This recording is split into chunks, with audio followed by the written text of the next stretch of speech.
about a year ago, and so also the other one is it's some bit coincidence that I'm up here talking about Groupon about FreeBSD. Thank you, Clinton, for saying, hey, we need a speaker, because last week was BSDCan, and that gave me the opportunity to run through the motions of poking people internally and saying, hey, so we've been doing all this interesting stuff. It'd be nice to be able to talk to people about it and getting permission to talk about it. So I actually had some content that was mostly ready, where I've been allowed to disclose and talk about some of the stuff. So the timing worked out well. Anyway, so a year and change ago, Groupon began investigating the use of FreeBSD for its database tier. So one of the guiding things that kind of led to that is this, our company background, right? We're an e-commerce company, and we're not a small one. We sell things. We don't post status messages. We don't stream movies. We do very specific things with regards to commerce. That is our business. There's lots of things that we have to do in order to support that business, but our primary business is actually selling things, not acting as an ISP. We have to do that. We have to do it well in order to satisfy some of these, bullet points that are things that we've managed to achieve in the marketplace. What's the unit? Unit is some type of a monetary transaction, is my understanding. So that can be a local coupon, it can be an actual product, or any of these types of things that is a transaction that has some kind of a quantity as you're going through a shopping cart. That's my understanding. So I just wanted to give a quick background though, in the sense that $6 billion in the last 12 months is legitimate, right? So we take what we do seriously, and we do a fair amount and everything we can to mitigate risk. So bottom line though, we sell things, customers buy stuff from us. That's fantastic, that's our business. There's a lot that goes into supporting that, and there's a lot of things that we have to do in order to make sure that we constantly have that site availability. So as somebody mentioned, or real quick, what was the name of it? What's your name?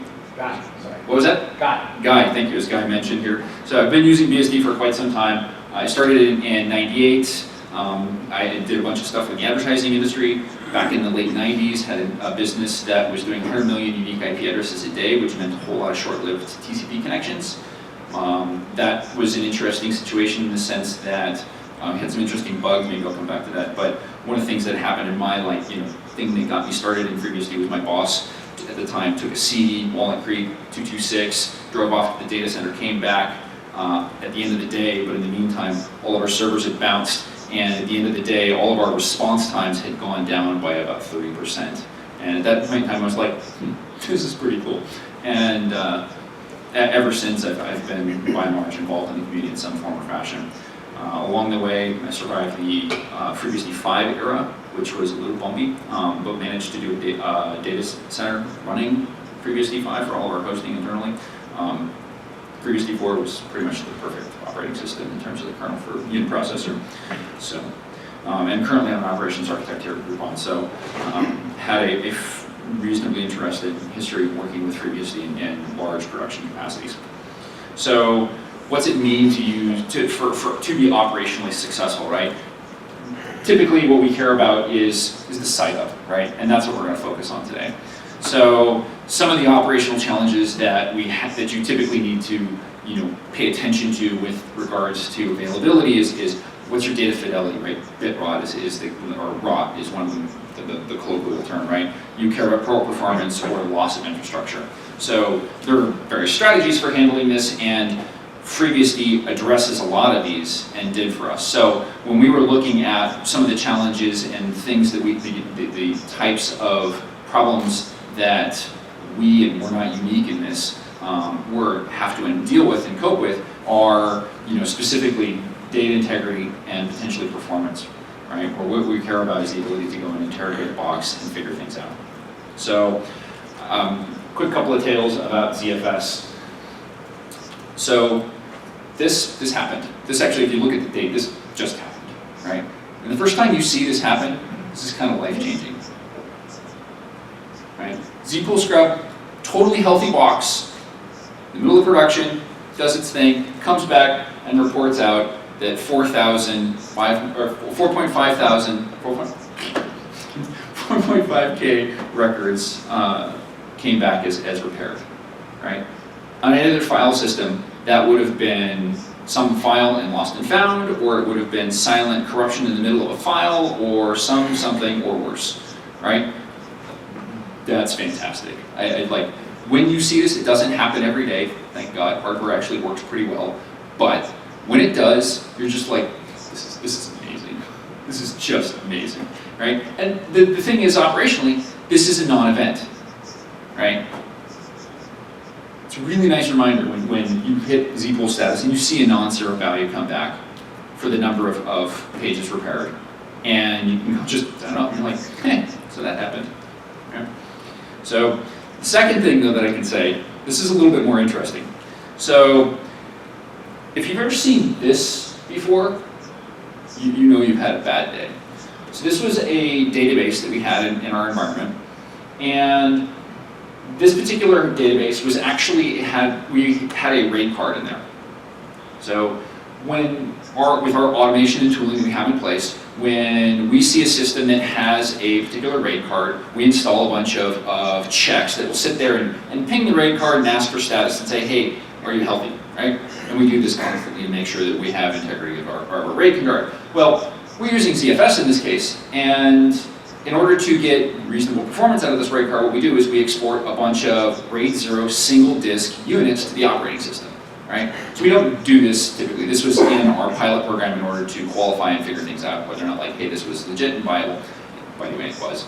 But this was something that happened. So we're sitting here pinging the RAID card, and all of a sudden, we start running into these error messages. We can't get any I/O out of the box, right? So we KVM into the system and grab this screenshot, and you just kind of go, this is not good, right? You can't take a crash dump with this because there's just nothing moving through to disk, right? Like, it's just seized. So, okay. And worse, you maybe see this happen a little bit later where the video memory is corrupt. You just go like, we're having a really bad day now. So when you bounce the box, and in this particular case, bounce the box, came back up. I've blacked out the guilty. But you see here that in this case, we think this is the culprit actually, that we ended up running with two different types of firmware, and one of the two RAID controller, or RAID adapters actually had a bug in it with that particular firmware version, where you pull it too aggressively, and then it'll just kind of seize. And we've actually since encountered this a second time, so we know that there's something, bad there, and we've gone back and remediated this effort. This wasn't just a snowflake, but okay, fine. So we bounce the box, or we get into the memory RAID situation here. We get into a memory file system here, and we're able to flash the RAID cards, bring everything up. Right? So the host comes up, and we're like, okay, cool. So it's resilvering with a bogus disk, right? So we're not surely the actual sequencing events, but during the process of things coming up, we noticed that there was a dead disk, and so we had, in this case, a checksum came up. And we're like, that's not good, right? So notice how up here at the status rebuild, we're at 0.04%. So then, okay, now we're at 83 checksums, so it's getting a little worried. 1 is worrying, but 80, okay, fine. And all of a sudden we start seeing a bunch of RAID card errors coming through. Somebody's having a bad day. And in this case, all of a sudden we're at 9.4 thousand. So we end up watching this particular machine tick to 150,000 checksum errors by the time the rebuild was complete, right? These were checksum errors, not just parity reconstructions, right? So the actual data, the actual host itself had bad data, right? Somewhere, like it failed checksum and it had to be reconstructed. So at the end of the day, we didn't have any data loss from either of these situations, obviously, right? The first one, life moved on. The second one, it took a while because we actually had a down box and we've got other secondary systems, so it wasn't a big deal. But we didn't have any data loss. This is the moral of the story, right? Like, life moved on. So when you see this and you experience this, it's kind of life-changing. Like, you don't have, you now are aware of this. You can sleep well at night, and you kind of fear for other situations because you can't. So it was in good timing actually for this, because 2 weeks ago, Facebook posted a study, a white paper that they'd done about bit error rate and flash memory, right? And this was, the stats that they had in there were staggering. So bit error rate from 1 in 10 to 1 in 100 million. Okay. Hardware should correct from that, right? Well, it does. Most of the industrial chips are 1 in a million to 1 in 100 million, fine. The uncorrectable bit error rate, though, was, you know, a little scary, right? 1 in 384 million to 1 in 19 billion. And that's a pretty large volume, or like high error rate on SSDs, especially when you're in the day and age where you're writing out terabytes and petabytes of data a day, right? Somewhere, something is going to go down, like intended to go down as a 1, and it got written down as a 0, or vice versa. You went to go read what should have been a 1, and you got a 0 back.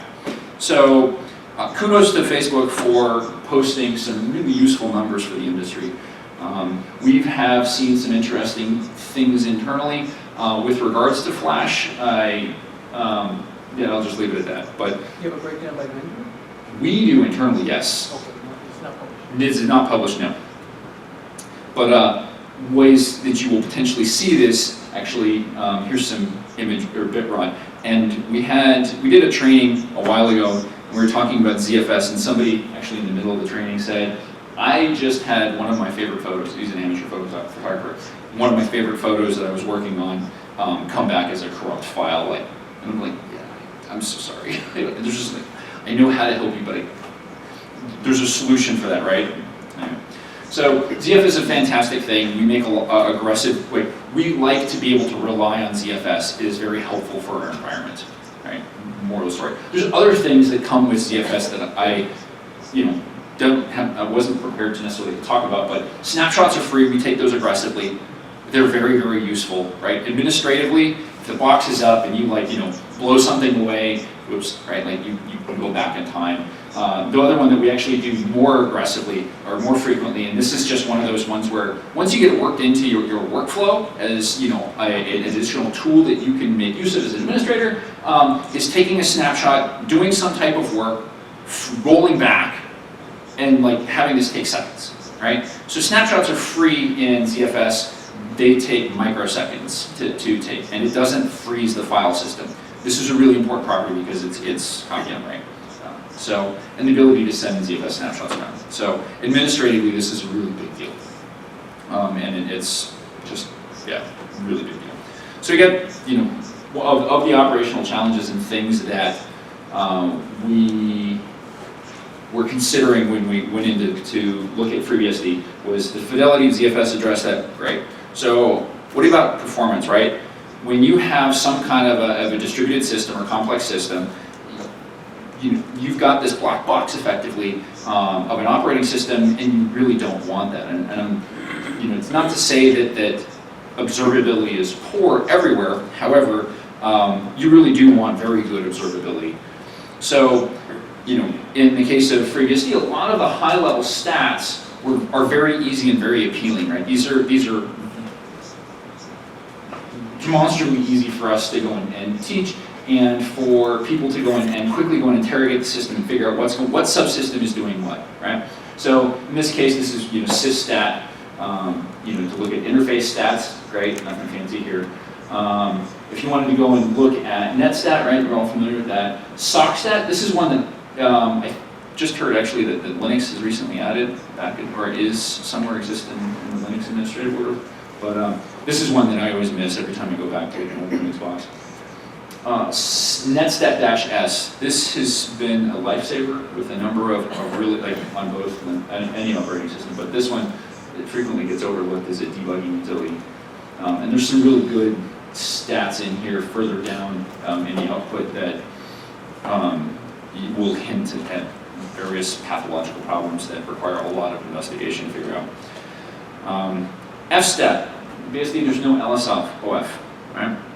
So you have to go and dig into an actual if you want to dig into an actual process to figure out what files are open, you can use LSOF and go and figure this out, but these are all built into the actual operating system itself. So this kind of observability is all sitting there in the actual OS itself and kind of gets lost in the noise. Being able to go and look at the actual physical IOs of each individual device is really, really handy. So the FreeBSD Geom layer is fantastic. In this case, this box is white hot. I mean, just white, smoking hot, because these are all, this is spinning rust right here. So we're seeing, you can see both the milliseconds per write operation for writes and for reads, and then the number of operations going in milliseconds. And so you can see that the number of writes are just, we've got both queued operations, and we're performing a ton of write operations against spinning media. The ability to go and figure this out is fantastic. If you are currently running in the cloud, you probably don't see those kind of write I/O times typically that often. But we measure things actually in milliseconds and microseconds for our physical I/O, and we can do that, and it's really easy to do with TwoStep. That's kind of the bottom line there. Top is great, but being able to go and use top on the I/O mode in order to go and see which process is doing I/O, this kind of built-in administrative stuff where it takes no effort to go and figure out, like, quickly, how do we assess the situation, right? What are the key performance indicators that indicate the health or sickness of a box? And we can go and dig into that really quickly, right? And that's one of the things, like, again, we sell things, we want to be able to go and identify and root cause a particular problem, and the fact that this is all available inside of like a handful of commands is fantastic.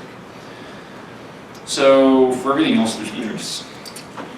So this was the other thing, and this is kind of what I've been hinting at. All of these great utilities exist, but you can't frequently get exactly what it is that you want out of just basic administrative observability stuff. And so we went down a path of being able to use and support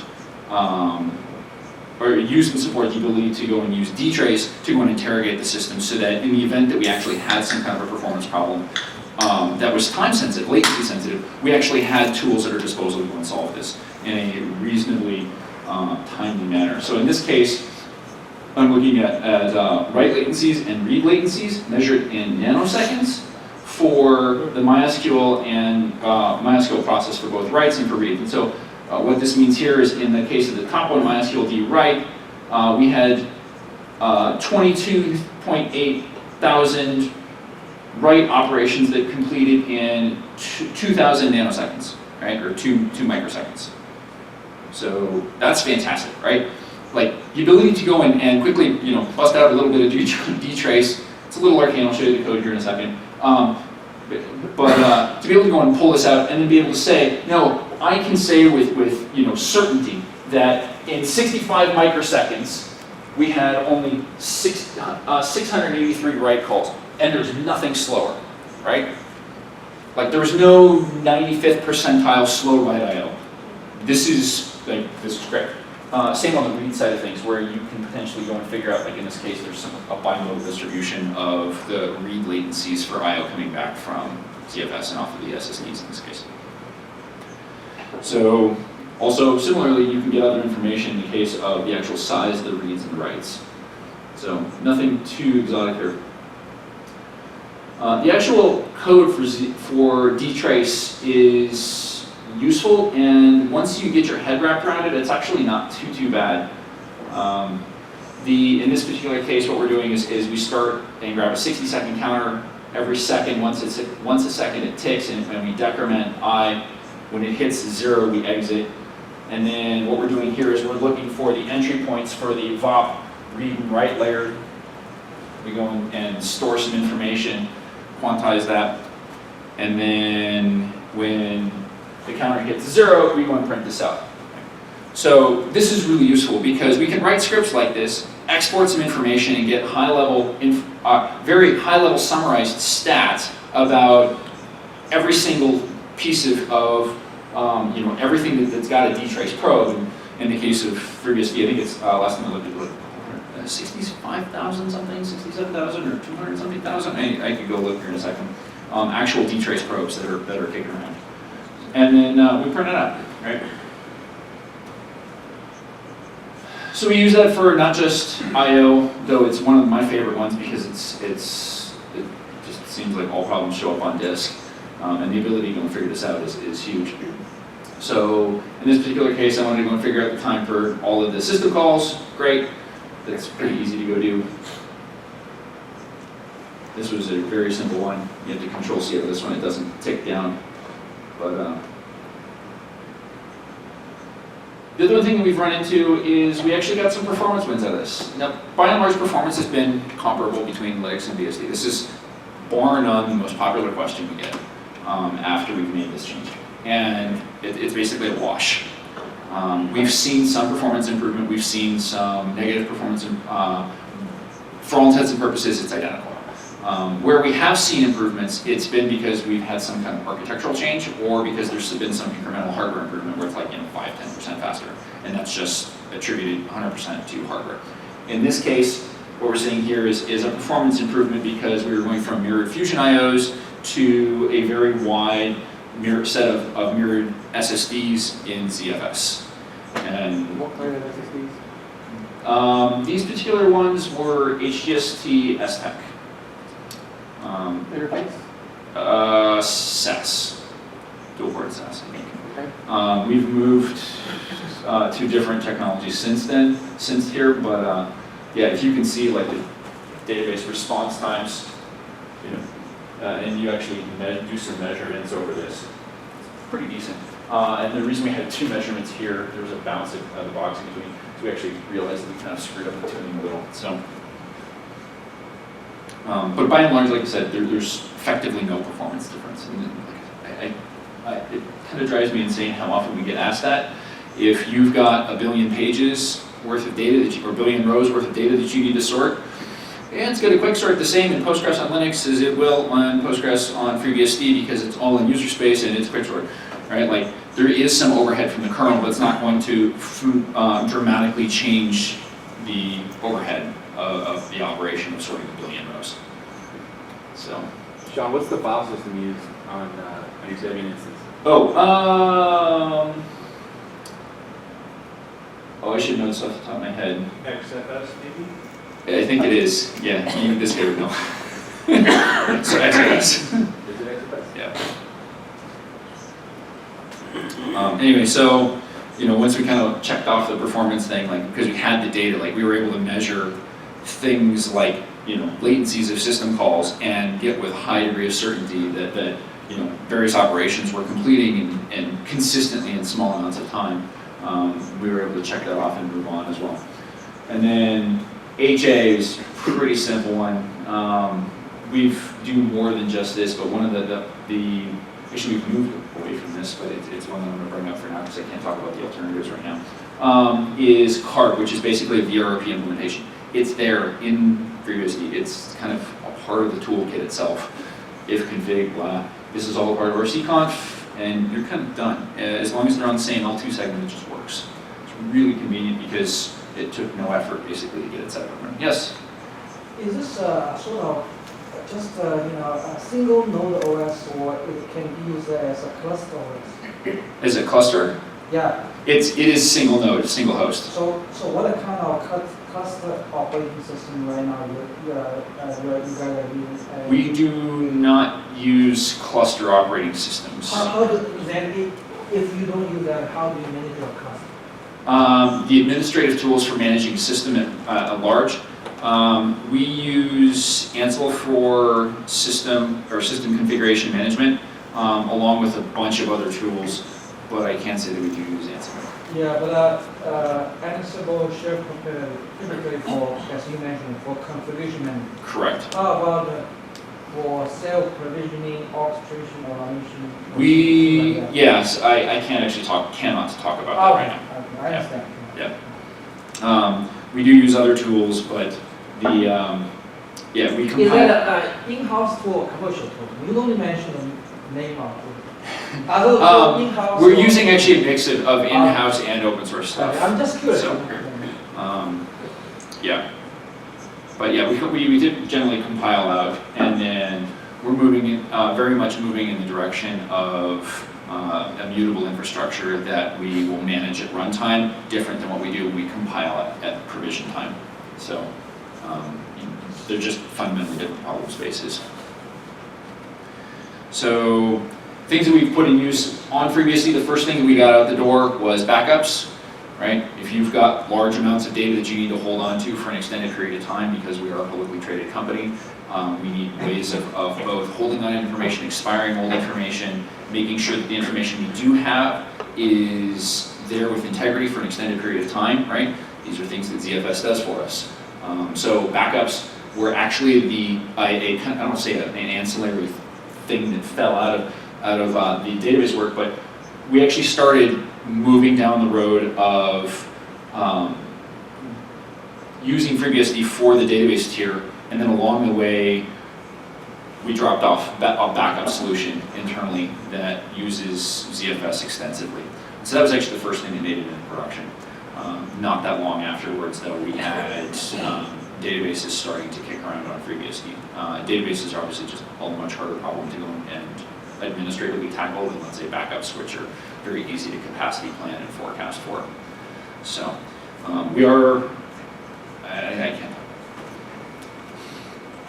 So internally, what the transition looked like, in the case of the database team, it was a reasonably easy transition in the sense that we did a 30-minute video conference call, got everybody in the same VMR, and we said, all right, this is what it looks like. This is what it looks like on Linux. This is what it looks like on FreeBSD. Here's what you're used to potentially in your other environments in the form of Solaris or whatever. You know, let's go and look at some of the man pages. There's a handful of commands that are different, but by and large, it's very simple. It's not like in the case of Solaris where you're going from top to PR step, and just out of muscle memory, everybody like freaks out. So it was very low friction in terms of a transition. Definitely for the database team, and it's proven to be that case elsewhere. The rest of our administrative team just had kind of questions because, you know, they by and large actually just didn't have the exposure, right? The reason I included screenshots above is because it turns out it looks, acts, walks, talks almost exactly like every other kind of POSIX operating system that you're probably used to. And it's not Windows, right? So. And by and large, like the analogy that I used to describe this is the equivalent of going from BMW to a Mercedes or Mercedes back to a BMW. They're both really nice cars. Pick one. It doesn't, you know, they have different features and they drive slightly different, but you know, 6 in one, half dozen in another. So some of the things that have come out of this that have been really, really compelling about that are specific to FreeBSD is this Postgres package manager.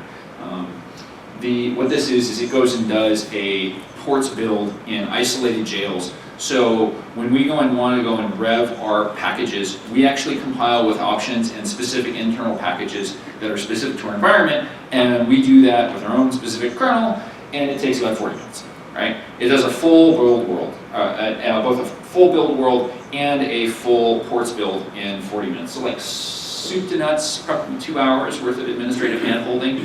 So every time there's an open SSL vulnerability and it's statically linked, it doesn't matter, it takes us 40 minutes to go and address that problem, right? This is a really nice thing. You go and deal with this in other ecosystems, and you have to wait for an RPM, you have to wait for a Debian package, or dev or whatever. Like in our case, we pull down the source, we go and recompile everything, and we're done in 40 minutes, right?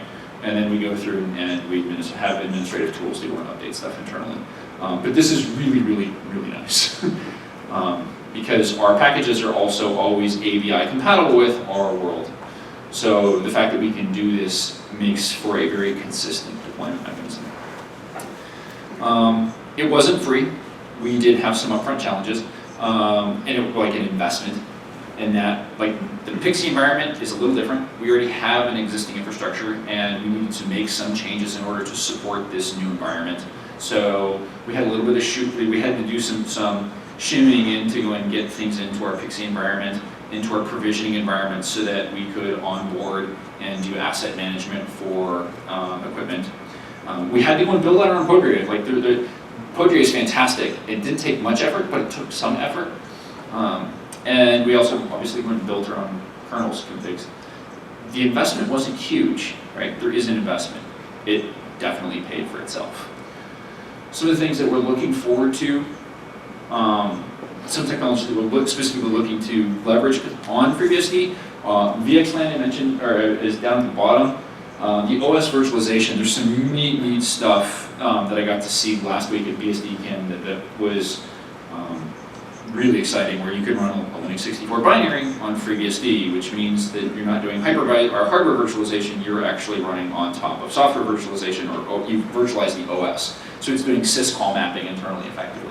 And that's really compelling, because now I can take a Linux binary, and I can run it on a BSD box with ZFS and snapshots, and that administratively provides a really large seat belt.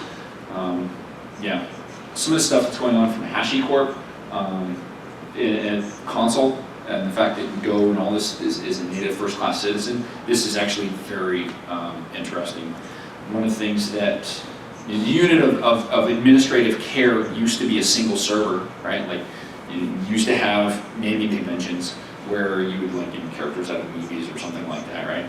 And you treat individual servers as a thing, or like Randy Bias has this quote where you have pets, right? Well, through tooling, and automation, we've moved from having pets to having cattle. They're just a number, right? Like you treat servers with a UUID because they have no personality, you don't really care, they just need to do their job. And so some of these distributed tools and mechanisms that are enabling that, like console, are very, very interesting, and things that they're definitely things that we're paying attention to. So far, consensus, yeah, definitely yes. Questions?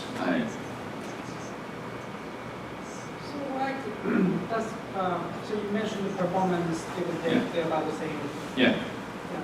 So I guess it's two parts. So what actually couldn't you fix on the Linux line? By the way, I'm a NetBSD, FreeBSD since the late 80s. Yeah. So, but just you could share on your shop. And then the other thing is actually in my own shunting networking is if I'm doing networking with BSD. So I'm curious if you were or when your part of the operation needs to do more large file web networking, do you expect the performance then will be different? So the performance was a secondary concern. It doesn't matter if it's fast if it's not correct, right? So we were very focused on the integrity of files. The fact that the performance was the same, worse, or like potentially a little worse, or potentially a little better was, 6 1 half dozen. We didn't really care. That was a secondary objective. It happened to be a nice one. Nobody's going to turn that way. But yeah, we could have.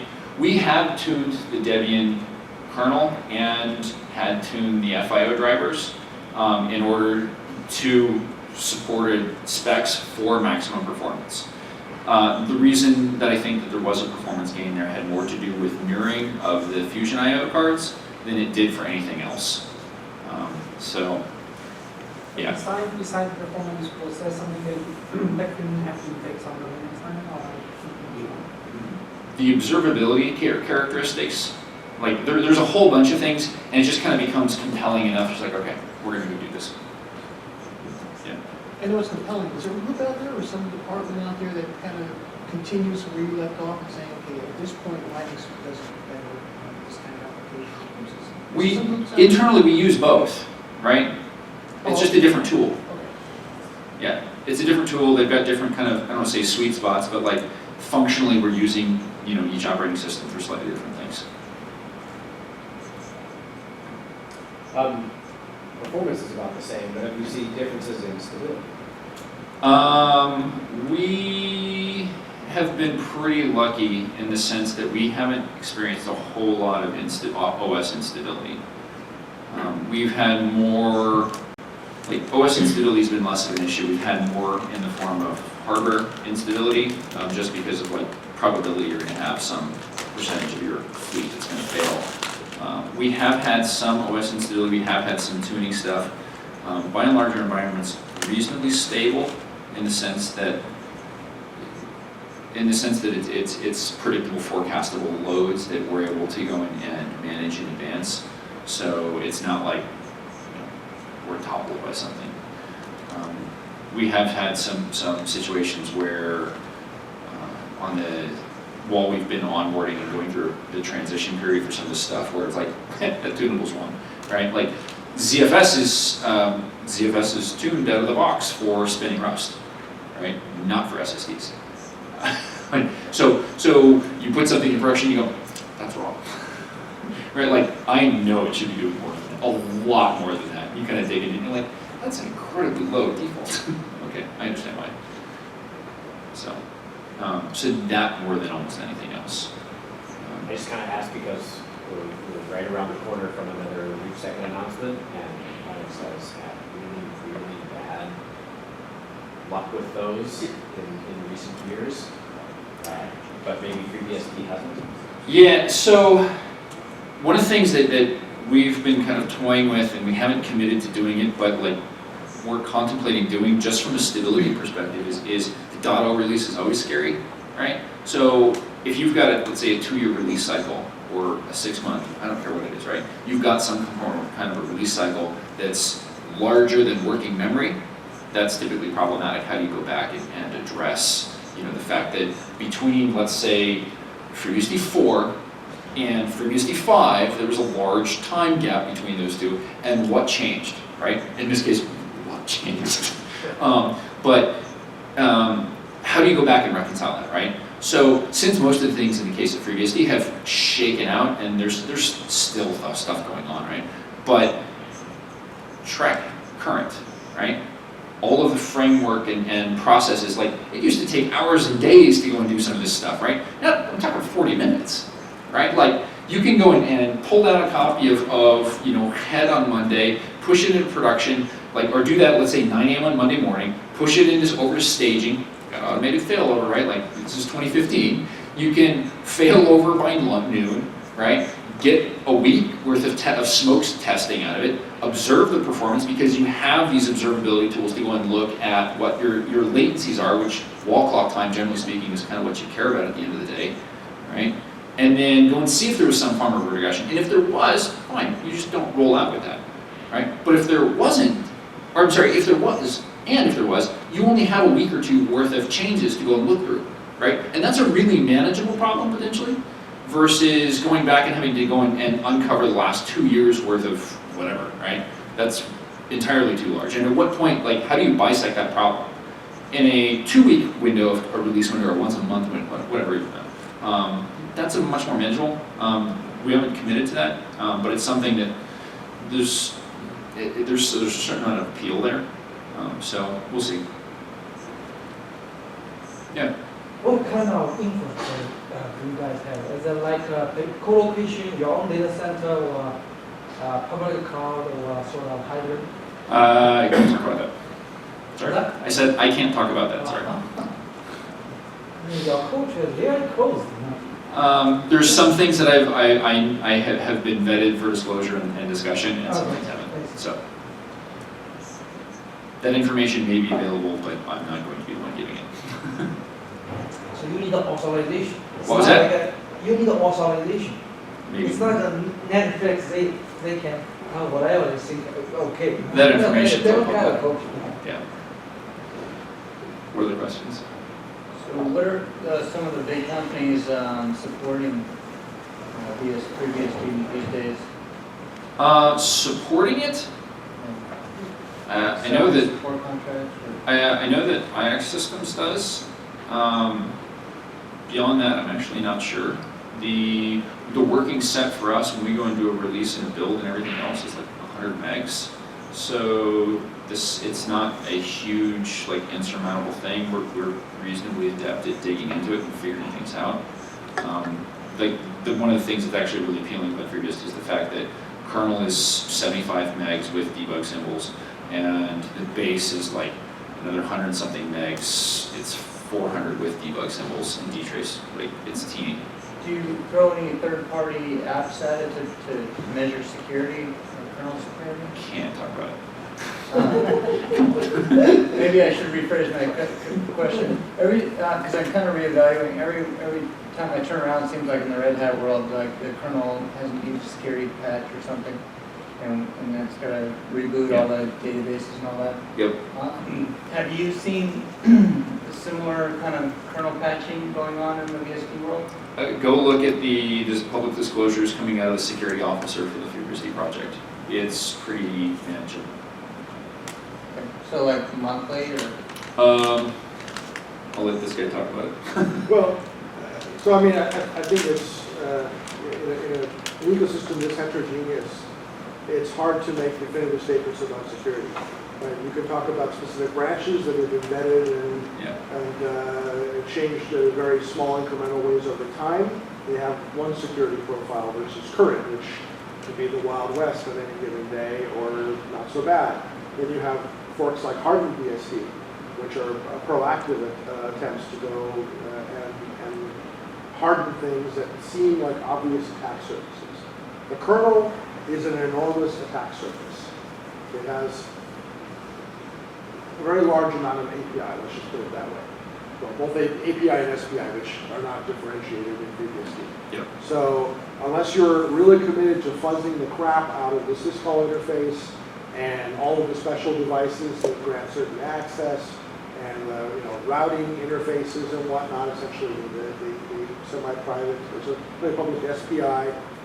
It's a complete arms race, right? And the hackers will always be ahead of you because they have far more motivation and monetary rewards associated with doing that kind of work. So again, tell me what target you're attacking. Tell me what your methodology is. Tell me how much time you're willing to invest in that, and then you have a meaningful answer. Otherwise, the answer is genuinely not meaningful. And I speak with a lot of experience in this particular space.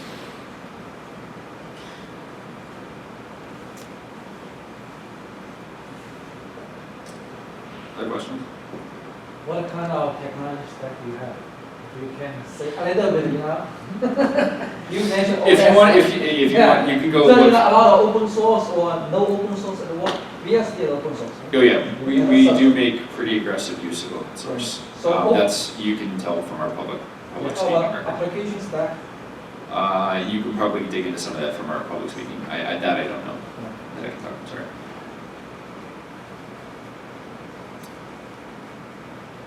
All right, if there aren't any other questions, feel free to hit me up offline. You have my email address.